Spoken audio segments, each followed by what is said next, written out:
নিজেকে জুলাই যোদ্ধা পরিচয় দিয়ে সামাজিক যোগাযোগ মাধ্যমে রাষ্ট্রের গুরুত্বপূর্ণ ব্যক্তিদের বিরুদ্ধে কুরুচিপূর্ণ মন্তব্য, আড়ালে চাঁদাবাজি ও ব্ল্যাকমেইলিং এর অভিযোগ।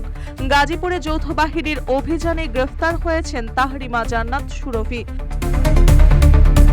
গাজীপুরে যৌথ বাহিনীর অভিযোগে গ্রেফতার হয়েছেন ওয়ারেন্টভুক্ত আসামি তাহরিমা জান্নাত সুরভি, যার বয়স 21 বছর। বৃহস্পতিবার রাত 12:30টার দিকে টঙ্গী পূর্ব থানার গোপালপুর টেকপাড়া এলাকার বাসা থেকে তাকে আটক করা হয়। কিউব হোল্ডিংসের গল্পে সেই রেখাটি আঁকা হয়েছিল আজ থেকে 1 যুগ আগে।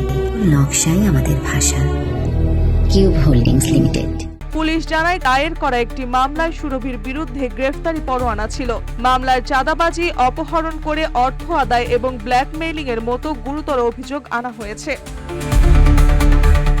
এছাড়া সামাজিক যোগাযোগ মাধ্যমে বর্তমান সরকারের উপদেষ্টা ও সেনাবাহিনীর প্রধানকে নিয়ে নিয়মিত কুরুচিপূর্ণ ও উস্কানিমূলক মন্তব্য করার অভিযোগও রয়েছে তার বিরুদ্ধে। এসব কর্মকাণ্ডের কারণে তিনি দীর্ঘদিন ধরে আইনশৃঙ্খলা বাহিনীর নজরদারিতে ছিলেন। উল্লেখ্য, গ্রেফতার তাহরিমা জান্নাত সুরভি নিজেকে 2024 সালে জুলাই গণঅভ্যুত্থানের একজন সমন্বয়ক ও অংশগ্রহণকারী হিসেবে পরিচয় দিতেন। অভিযান শেষে তাকে থানায় হস্তান্তর করা হয়েছে। পুলিশ জানিয়েছে, আইনি প্রক্রিয়া শেষে তাকে আদালতে পাঠানো হবে।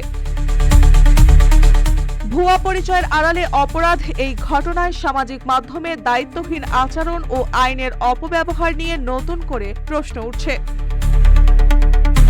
মার্জিয়া মৌ, রূপালী বাংলাদেশ।